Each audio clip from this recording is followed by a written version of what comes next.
সম্মানিত সভাপতি মঞ্জুর ইসলাম ভাই, উপস্থিত আছেন জাতীয়তাবাদী দল বিএনপির সম্মানিত সেক্রেটারি জাকির হোসেন ধুলু ভাই, উপস্থিত আছেন বাংলাদেশ জামাত ইসলামী বীরগঞ্জ উপজেলার সম্মানিত সেক্রেটারি মঞ্জুর ইসলাম ভাই, অন্যান্য রাজনৈতিক নেতৃবৃন্দ এবং আমার প্রান্তীয় উপস্থিতি, সবাইকে জানাই আমার আন্তরিক শুভেচ্ছা অভিনন্দন। কেমন আছেন সবাই?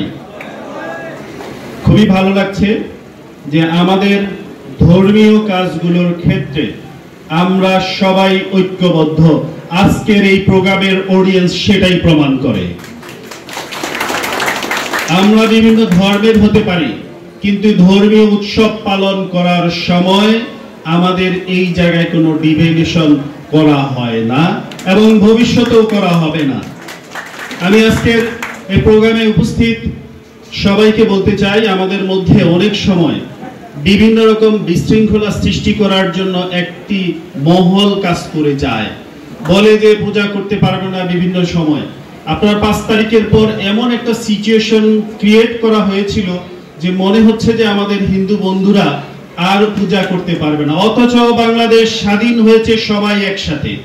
বাংলাদেশ স্বাধীনতার পর থেকে আমরা একই বেঞ্চে একই স্কুলে পড়াশোনা করেছি, একই বাজারে একই জায়গায় দোকান আছে, একসাথে চা খাই।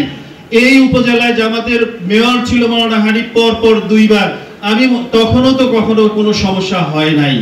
ফলে কোন রাজনৈতিক দল ক্ষমতায় আসবে কি হবে, কিন্তু অ্যাটলিস্ট ধর্মীয় উৎসবগুলোর পালন করার ক্ষেত্রে আমরা যেরকম মসজিদে নিরাপদে যাই, আপনারা আপনাদের মন্দিরে নিরাপদে আপনাদের ধর্মীয় কার্যক্রম উদযাপন করতে পারবেন। ফলে কোন মহল যেন বিশৃঙ্খলা সৃষ্টি করতে না পারে, এই জন্য সবাই সজাগ থাকবেন, এই উদাত্ত আহ্বান জানাচ্ছি। সম্মানিত উপস্থিতি, Stanley who said that if you teach your children 3 are reading, writing and arithmetic, let the 4th are religion, in that 5th are hostility. যদি তুমি তোমার সন্তানকে পড়া লেখা এবং গণিত শিখাবার যদি 4 নাম্বার একটা আর আছে রিলিজিয়ন বাদ দাও, তাহলে তুমি তোমার সন্তানকে রাস্কেলি হিসেবে উপহার পাবে। আমরা বিশ্বাস করি পৃথিবীর যেই ধর্মেরই আছি না কেন, যদি ধর্মীয় মূল্যবোধ মেনে চলি তাহলে এই সমাজে কোনো বিশৃঙ্খলা থাকবে না।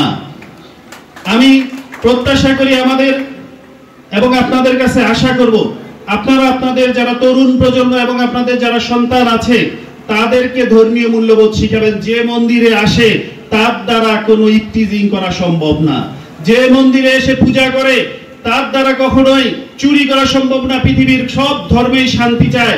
আপনাদের প্রথমেই যে কথাগুলো শুনলাম, সব ধর্মের সব শ্রেণীর মানুষের জন্য কিন্তু কল্যাণ কামনা করেই আপনারা প্রোগ্রাম শুরু করেছেন। ফলে আমরা চাই আমাদের প্রজন্ম যেন এটা চায়, যেন ধর্মীয় মূল্যবোধের জায়গা থেকে কেউ কাউকে পার্থক্য করে এইরকম চিন্তা চেতনা যেন না হয়। আমি বিশ্বাস করি আমাদের বীরগঞ্জ কাহরে আমাদের হিন্দু ভাইরা অনেক আছে এবং দেশব্যাপী সারা দেশে আমাদের এই সৌহার্দ্যপূর্ণ আচরণ আছে, কিন্তু একটা জায়গায় যায় আমার খুব ইচ্ছা যেন এই কথাগুলো বলতে চাই। আল্লাহ যদি কবুল করে জাতীয় সংসদে গিয়ে আমি এই কথাটা বলার চেষ্টা করব। আমাদের সন্তানদেরকে ধর্মীয় মূল্যবোধ যে পুরোহিতরা শিখায় তাদেরকে রাষ্ট্রীয়ভাবে কোনো সম্মান ব্যবস্থাপনা নাই। আমরা যেন সেটা করতে পারি বাংলাদেশের সকল ইমাম মুয়াজ্জিনদের জন্য এবং পুরোহিতদের জন্য রাষ্ট্রীয়ভাবে যেন সুযোগ সুবিধা দেওয়ার ব্যবস্থা করা হয়। এবং আপনাদের সন্তানদের জন্য সন্তানরা শিখে, আমরা যেরকম আমাদের সন্তানদেরকে মক্তবে পাঠিয়ে ইসলামী শিক্ষা শিখানোর চেষ্টা করি, আপনাদের একটা ব্যবস্থাপনা আছে যেটা হচ্ছে গীতা। আপনারা আপনাদের এই বিভিন্ন হরিবাসর এবং আপনাদের মন্দিরগুলোতে আপনাদের এই সন্তানদেরকে গীতা পড়ানোর চেষ্টা করবেন, তাহলে প্রজন্ম সন্তানরা শিখবে, জানতে পারবে এবং এটাকেও যেন আমরা কোনো রাষ্ট্রীয় কাঠামোয় নিয়ে আসতে পারি, তাহলে আমাদের সন্তানরা শিখতে পারবে। আপনারা জানেন ইতিমধ্যেই সকল শিক্ষা প্রতিষ্ঠান ইসলাম শিক্ষার পাশাপাশি যেই ধর্মের ধর্ম শিক্ষা ব্যবস্থাও আছে। তাই এই ব্যবস্থাটা যদি আমরা করতে পারি, আশা করি আমাদের মধ্যে যে বিভিন্ন বিভেদ সৃষ্টি করার চেষ্টা করে এটা থাকবে না। সম্মানিত উপস্থিতি, আপনারা দোয়া করবেন আমরা যদি আগামীতে সরকার গঠন করি এবং নির্বাচিত হই, এই এলাকার শুধু নয় সারা বাংলাদেশের অন্যান্য ধর্মাবলম্বীরা আমি মনে করি সবচাইতে বেশি নিরাপদে থাকবে, কারণ এখানে কোনো পার্থক্য করা হবে না।